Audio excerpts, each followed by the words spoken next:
টানা বৃষ্টিতে নাজেহাল কৈলাসশহর। আর এই বৃষ্টির মধ্যে শহরের পাইতুর বাজার বিওসি সংলগ্ন এলাকায় ঘটল এক বিপত্তি।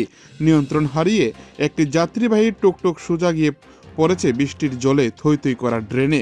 চালকের মদমত্ত অবস্থায় থাকার কারণেই এই দুর্ঘটনা বলে দাবি স্থানীয়দের। দীর্ঘ 3 দিন ধরে জেলা জুড়ে চলছে প্রবল বর্ষণ।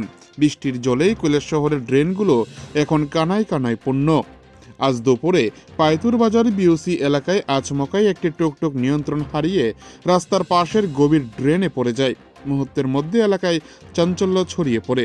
স্থানীয় পথ চলতি মানুষ ভিড় জমান ঘটনাস্থলে। ঘটনার খবর পেয়ে স্থানীয় বাসিন্দারা তড়িঘড়ি এগিয়ে আসেন এবং দড়ি বেঁধে ড্রেন থেকে টুকটুকটিকে টেনে তোলার চেষ্টা শুরু করেন। দীর্ঘ প্রচেষ্টার পর ড্রেন থেকে উদ্ধার করা হয় যানটিকে।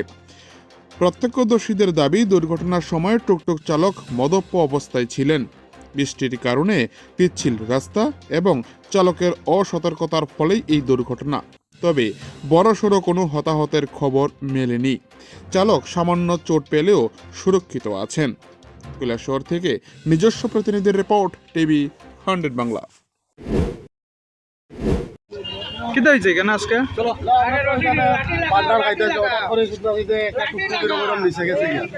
ড্রাইভারে টুকটুকটা তোলা হইতেছে। কার টুকটুক? এটা ওই কালীপুরের জন, তার সম্ভবত নামটা জানি না। কালীপুর বাড়ি। আহত হয়েছে নি কেউ? না না, তাই নিজে একাই আছে। তাই নিয়ে আসলো নি টুকটুকের ভিতরে? তাই না, নিজে টুকটুকের ভিতরে আসেন। মানে দিয়ে গিয়ে খাই দিয়ে গেছে? খাইতে পড়ে গেছে। রানিং অবস্থায়? রানিং অবস্থা, কিছুই ছিল না, কোনো প্যাসেঞ্জার আসেন।